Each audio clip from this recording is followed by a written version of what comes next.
जिद, शाइस्ता, अब आखिर और क्या देखा जाता है शादी ब्याह के मामलात में। लेकिन मामा, हम सवेरा की वजह से इतने घबराए हुए थे कि हमने केके का बैकग्राउंड मालूम ही नहीं किया।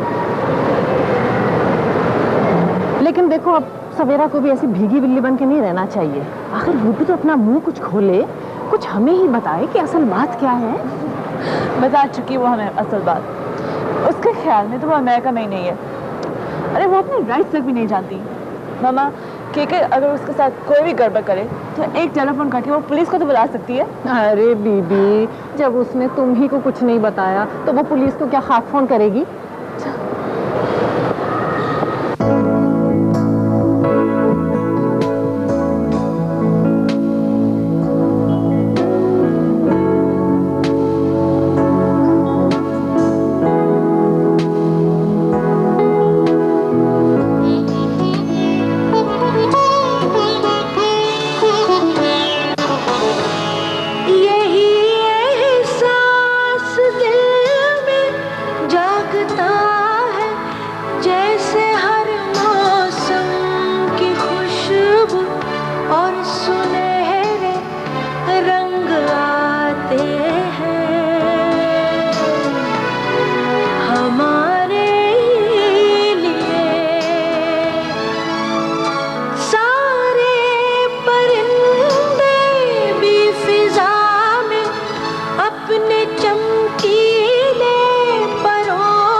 सुनो, ऐसा करेंगे शॉपिंग के बाद सवेरा के घर चक्कर लगा लेंगे। मुझे उसको एग्जीबिशन का इनविटेशन भी देना है। इस वक्त मैं नहीं जाऊंगी, केके की सूरत भी देखनी पड़ेगी। मैं यूनिवर्सिटी में ही दे दूंगी। हाँ, ये तो ठीक है। अच्छा हाँ, एक बात और, एग्जीबिशन से याद आया, इस एग्जीबिशन के बाद तुम मुझे नादिर फोटो वाला नहीं कहना। Forget it. इसके बाद मैं तुम्हारा नाम ही यही रखूंगी, नादिर फोटो वाला। तुम इस एग्जीबिशन में नाम यही रखना, कोई यूनिक नहीं। सुधरोगी नहीं, सुधरोगी नहीं।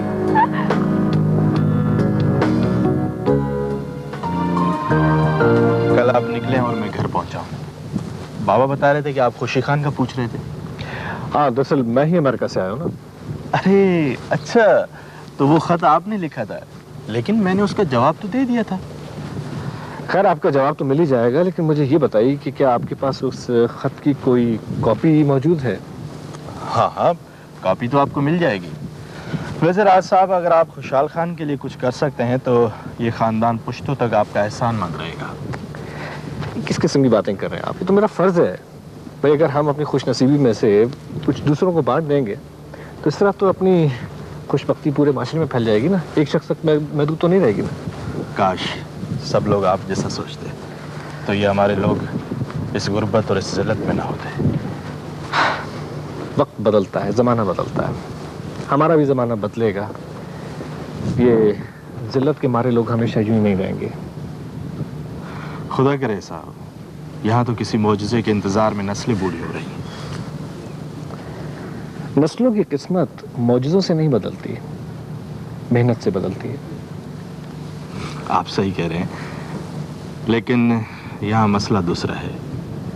काश सब लोग आप जैसा सोचते हैं। ये बताइए कि इन तस्वीरों में से किसी को पहचानते हैं आप? हाँ हाँ, अरे ये तो शहाब है। शहाब? हाँ हाँ, शहाब ये मेरा बहुत पुराना दोस्त है। हम दोनों यहीं पे काम करते थे। फिर इसकी वीज़ा लॉटरी निकली और ये अमेरिका चला गया। पलट कर इसने बाद में खबर ही नहीं ली। राज साहब, अच्छे दिनों में बुरे लोगों को कौन याद रखता है? तो आप दोनों बुरे दिनों के दोस्त हैं। जी हाँ, अब तो ये बहुत मालदार लग रहा है। माशाल्लाह इसकी सेहत भी बहुत अच्छी हो गई है। लेकिन अब हम आपके दोस्त शहाब को एक दूसरे नाम से जानते हैं। दूसरे नाम से? ये समझा नहीं। खुशी खान। खुशी Khan?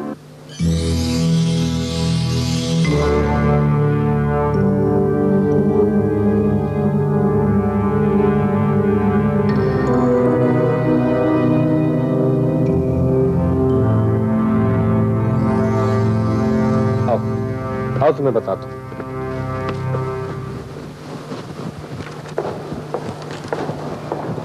Hi Shirley, how are you doing? Good, how are you doing? Fine. Any messages for me? No, Mr. KK. All right. Thanks. Thank you.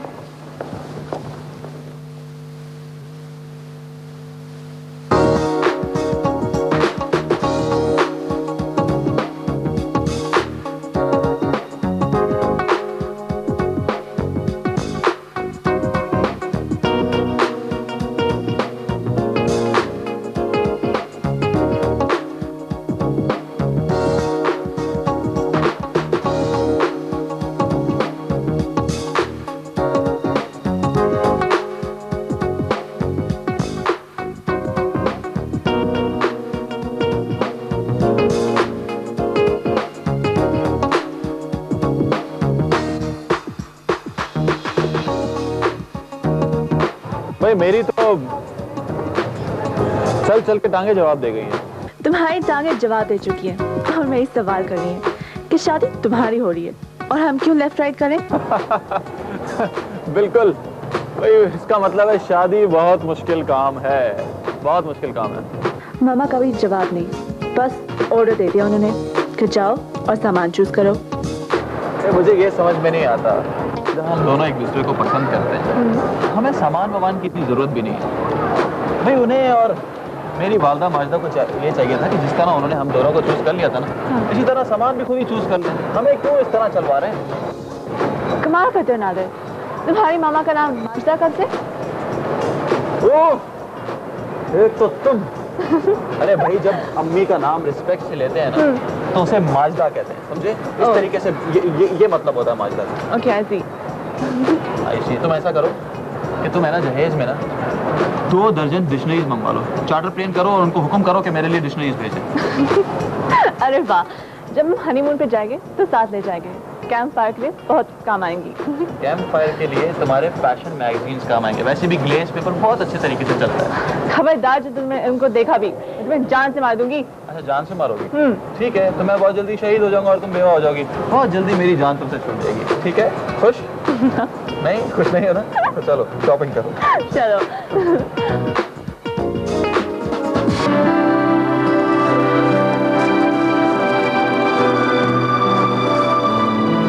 खुश रहने की और गुजरे हुए वक्त को भुलाने की कोशिश करो। मैं भी कोशिश करूंगा अपने आप को बदलने की।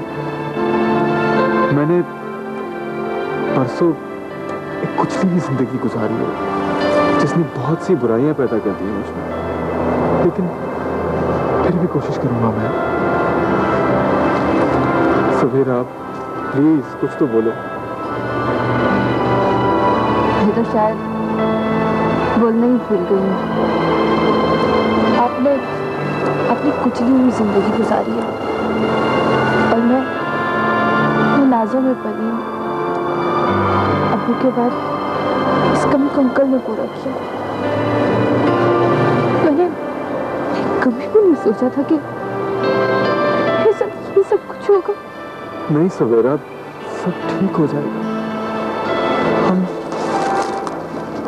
ये शहर छोड़ देंगे, कहीं और जाकर रहेंगे। तुम वहां दाखिला ले लेना। क्या लोग दुश्मन है हमारी खुशियों के? कैसी बातें कर रहे हैं आप? भला लोग हमसे क्यों जलने लगे? तुम मासूम हो, सब पे एतबार करती हो।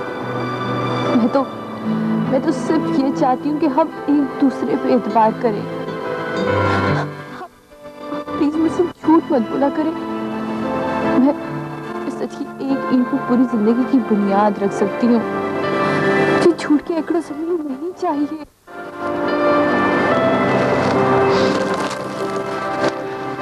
ऐसी कोई बात नहीं है जो मैंने तुमसे छुपाई हो, कोई बात नहीं।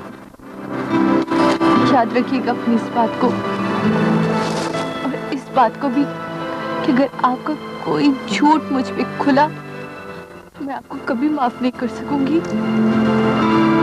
भाई क्या मजाक में भी झूठ नहीं बोल सकते? प्लीज मेरी बातों को मजाक में मत डालिए आप।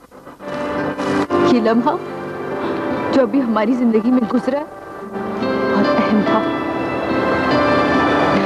अगर इस वक्त आपने मुझसे सच बोला है तो हम मुझे हमेशा के लिए जीत गए हैं, और अगर झूठ तो हमेशा के लिए हार चुके मुझे आप। आपने मुझ पे हाथ उठाया, मैं वो तो माफ कर दूंगी, लेकिन मुझसे झूठ बोला तो वो माफ नहीं करूंगी मैं, कभी भी नहीं।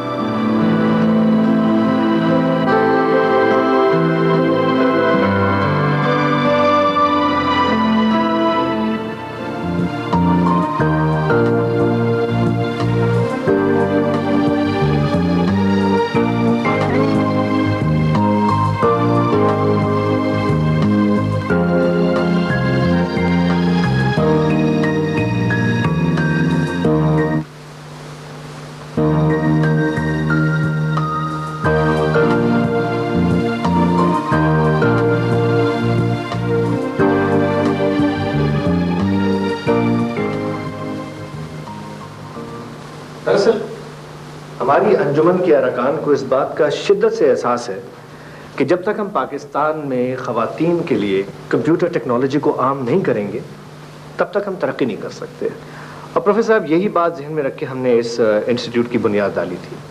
इबादत साहब से मेरी इस मसले पर गुफ्तगू होती रही है। आपके आने से पहले वो कई मरतबा यहाँ आए हैं और ये आसिफ मरहूम साहब और उन्हीं की ज़ाती काविशों का नतीजा है। कह रहे हैं अंकल आसिफ हमारे लिए एसेट थे।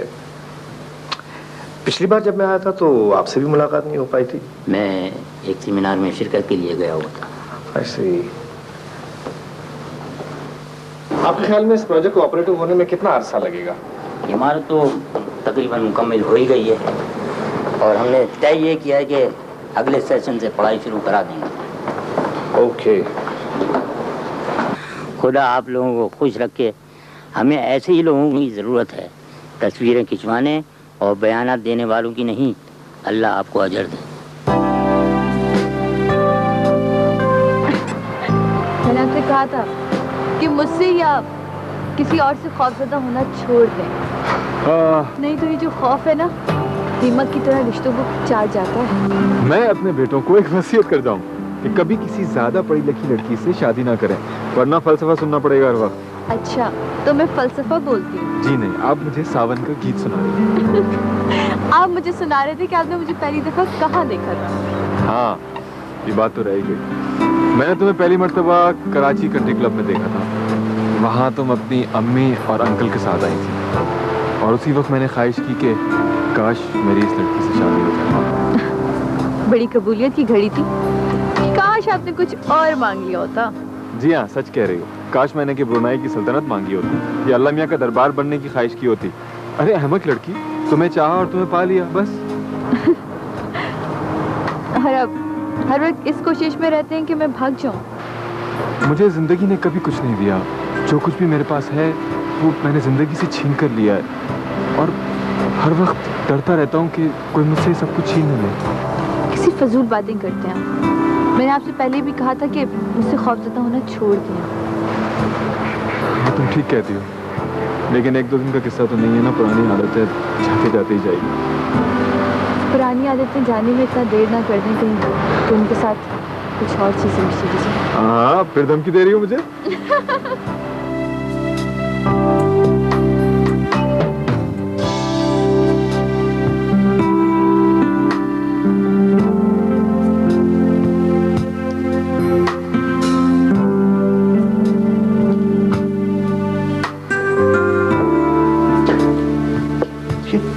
क्यों आया सवेरा के साथ?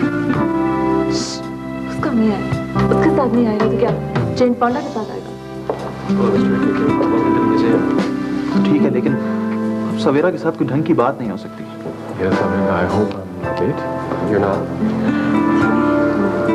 Excuse me. ओह, तो यहीं आ रहा है ना? वो तो आएंगे और तुम्हें उनके साथ बिहेव भी करना पड़ेगा। हेलो। भाई बहुत बहुत मुबारक हो, बहुत अच्छी एग्जीबिशन और तस्वीरें बहुत अच्छी हैं। Thank you, thank you. Congratulations, मैं तो नादिर को एक शौकिया फनकार समझ रहा था। मेहरबानी है जी आपकी कि आप यहाँ तशरीफ लाए और साथ साथ सवेरा को भी लाए। भाई ये तुमने ऐसा क्यों सोचा कि तुम्हारी एग्जीबिशन होगी और मेरी सवारी नहीं आएगी? वही इसलिए कि आपकी सवारी बात बारी अब उन अदबी जगहों पे तो पहुँचती नहीं है जहाँ पर आपका बेताबी से इंतजार हो रहा होता है। मेरा ख्याल है ऐसी महफिलों में महज वक्त ही ज़ाया होता है। जी के साहब, वक्त तो यहाँ भी बहुत ज़ाया हो रहा है, इसीलिए मैंने आपसे थैंक्स कहा था।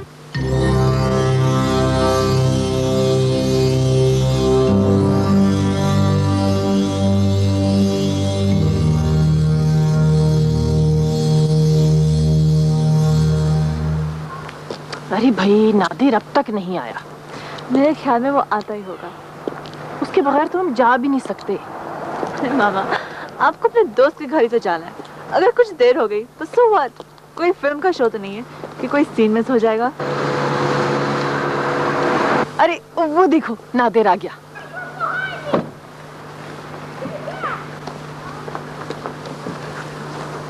आदाब आंटी। हेलो वहाँ। हाय। जीते रहो, खुश रहो बेटा। और ये क्या हाय हाय तुम लोग कर रखे रहते हो, मेरी तो कुछ समझ में नहीं आता। हम जब कॉलेज में हड़ताल कराते थे तो उन दिनों डिप्टी कमिश्नर और डीएसपी का नाम लेके हाय हाय करते थे। अरे आंटी, आप हड़तालें कराती फिरती थी। बेटा जल्दी तो आ जाया करो, बेचारी मिसेस हकीम इंतजार कर रही होंगी। ओ, तो आप फिर से चल दी उन खतरा जान के पास? फिर तुमने उन्हें खतरा जान कहा? तो जाहिर है आंटी, तरह तरह के नुस्खे इजाद करके लोगों को खिलाती रहती हैं, तो उन्हें खतरा जान नहीं कहूंगा तो और क्या कहूंगा? अरे भाई अच्छा बस करो, और तुम दोनों अपनी अपनी जबानों पर अलीगढ़ का ताला लगा लो और खुदा से अपने गुनाहों की माफी मांगकर उन खतरा जान के पास चलो। चलें।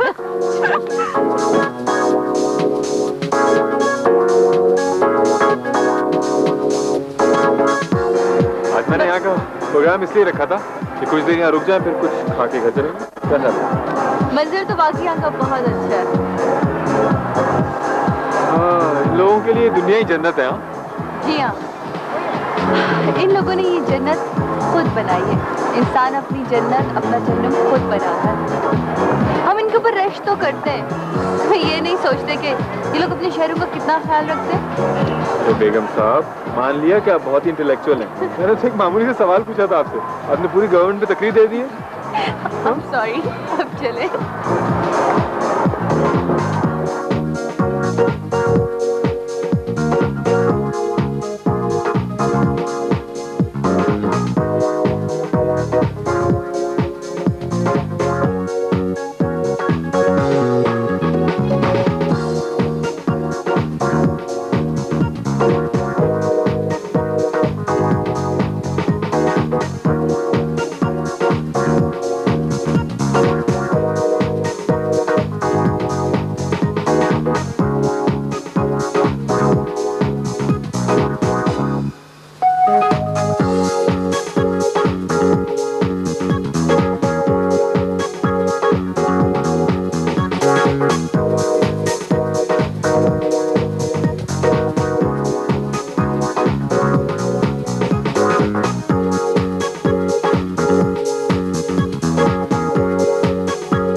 Hello, KK.